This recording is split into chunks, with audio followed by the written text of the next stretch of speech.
Hello and welcome to Training Tuesday, where we go through weekly tips and tricks to make your career just a little bit more awesome. Now, this week we are talking about comparisonitis, a common affliction that I see impact countless people.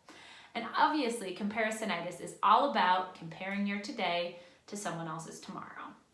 Now, the problem with comparisonitis, and I shared this in a quote yesterday. I actually said this to a client last week, and after she wrote it down, I realized I should probably share it too, is this idea that there will always be someone more something than you.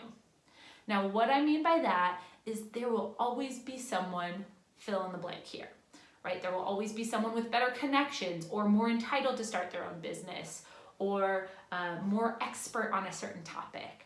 Right? And this is actually what inspired me to have this conversation. Is I was speaking to a client and we were talking about establishing her expertise in this area that she's growing her career. And when we talked about blog writing, she immediately had this look of terror on her face. And fear of visibility is a really common fear.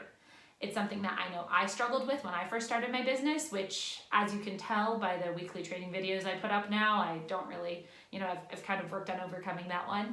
But for her, she looked terrified. And when I started to ask her about it, her first response was, well, who am I to say these things? Because there's always someone, there's someone who's way more of an expert at X, Y, and Z, or they have more experience in this. Well, I hate to break it to you, but there will pretty much always be someone who's slightly more qualified in one way or another. But that doesn't mean that your story is nullified, right? So for example, when Beyonce was starting out in her career, if she spent her whole career trying to be a copycat of Whitney Houston instead of trying to be Beyonce, well, wouldn't have Beyonce, and that'd be a pretty sad time for everyone involved.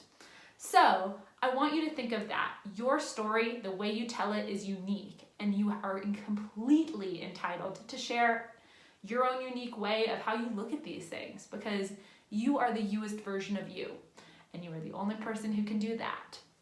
So if you are seeing yourself compare your today to someone else's tomorrow, other than remembering that you have a very unique story to tell, this is going to be my tip for you.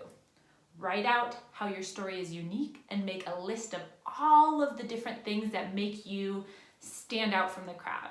So maybe this is the experiences you've had, the expertise you've picked up over time, the scenario that you've been in that has taught you X, Y, and Z. Maybe it's the way that you approach things, the things that you value.